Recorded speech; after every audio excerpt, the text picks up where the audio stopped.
Hey guys, tonight I'm going to be showing you how to make my favorite recipe for French fries. I know a really popular way to make fries at home is the double fry method.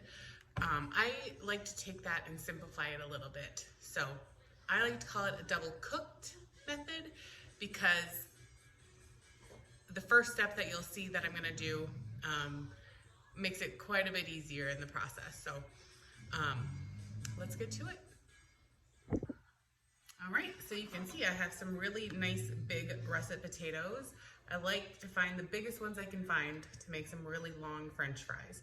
So the bag that I got this week came with these really huge ones. I was like, oh, I gotta save those and make some French fries.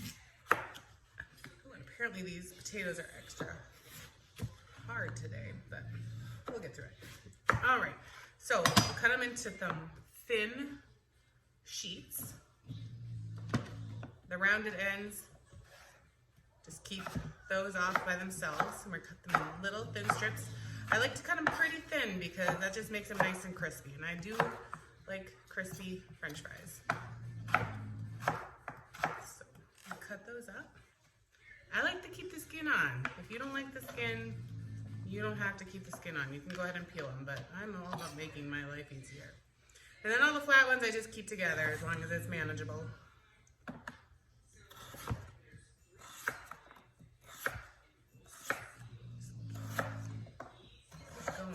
All right, so that one potato gave us a really nice amount of French fries. So I'm gonna go ahead and cut up the rest of this bowl and I'll bring you back to show what I do next.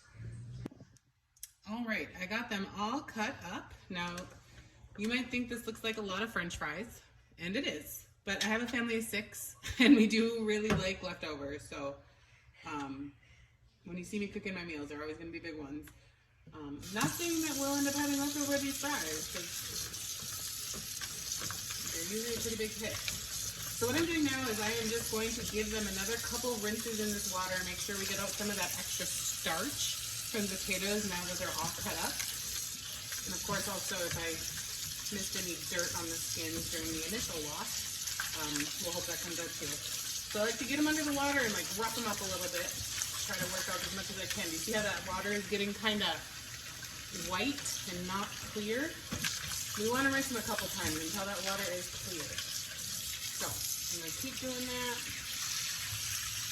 Usually we're 2-3 times isn't enough.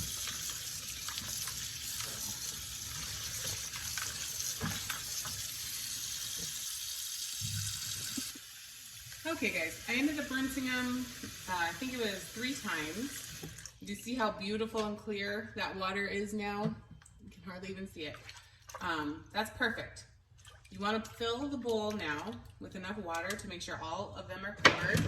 Whoops. And then I add just a splash of vinegar. We're going to let these soak for an hour or 2, and just until I'm ready to start cooking. Oh, that's a big boy. I'm gonna cut that a little bit smaller.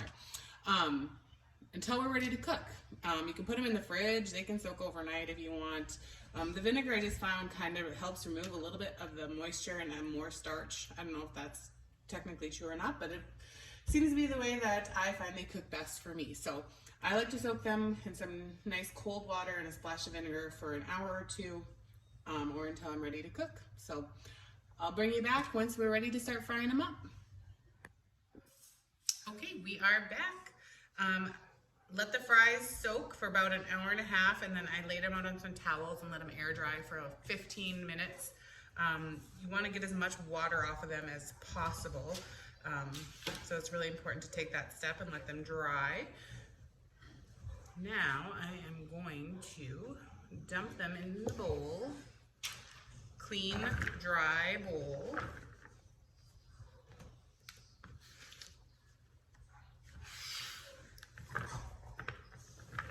There we go. Now this is going to be the first fry. Most of the times double fried French fries, you throw them through the deep fryer, a big pot of hot oil at a lower temperature, take them out, spread them out, let them cool. Raise the temp, fry them again. Well, my first fry is actually going to be in the oven. And to me, that just simplifies everything. It takes way less mess, way less, I don't know if it's necessarily less time, but at least you can do something else while they're cooking in the oven. So, toss a bunch of oil all over these. That's probably like half a cup or so. Get them nice and coated. Mix it all up. We aren't doing any seasonings. Oops, I lost the fry. No seasoning at this point because after we bake them, we're gonna take them out of the oven and let them cool. And then we're gonna fry, and then we're gonna season. If we seasoned at this point, it would just be a waste. It all fall off in the fryer. So we're not even gonna waste our time. We're just gonna get some oil on, spread them out evenly on a couple pans with some parchment paper, and then get them in the oven. I have my oven preheated to 350, and they're probably gonna bake for 30 to 40 minutes. The goal is not to necessarily get them like crispy and brown. It's mostly to get them light brown, but fully cooked, maybe a little light brown. All right, so I'm gonna do the other pan. I'm gonna get them in the oven and then we'll check back. Okay, so the fries are done in the oven. They ended up cooking for about 45 minutes or so. And then I took them out and I let them cool. So as you can see, they're done, but they're not really browned. That's what we want, and we want them to be nice and cooled off too before we stick them back in the fryer and refry them.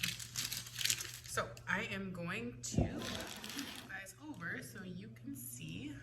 I just did a check on my oil, and I am at 350. So that's what we want to get them in at. Be very careful when you're frying. Start small because the oil does tend to bubble up. So you don't want to crowd it too much or they won't get crispy either. So be patient. You got to kind of work in small batches, but it'll be worth it. Okay, I'm going to let that go and we'll check back in. Okay, this first batch of fries is almost done. Before I take them out, I wanted to bring you back here a little early so I could chat seasonings. Now, of course, you can always just use plain salt or seasoning salts. Those are, of course, going to be delicious. But two of our favorites are these two. Holy Voodoo and Blanco. Probably reversed because I have it on forward-facing camera, but the Holy Voodoo is by far the family favorite. It has a little bit of spice, a little bit of sweetness. Super, super good on most things, but especially these homemade fries. The Blanco is more of a all-purpose seasoning. It's got garlic, salt, pepper, onion powder, I believe. So all around seasoning. So I do a little bit of both because this one can get a little spicy for those that don't like spice, and this one is just delicious. So let's go ahead and get these fries out of here so we can shake them up in some seasonings and give them a taste. Hear that crunch as they hit?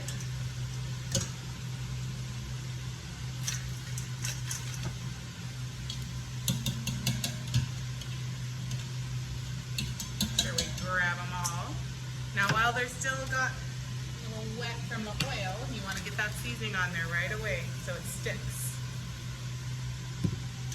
And give it a good shake.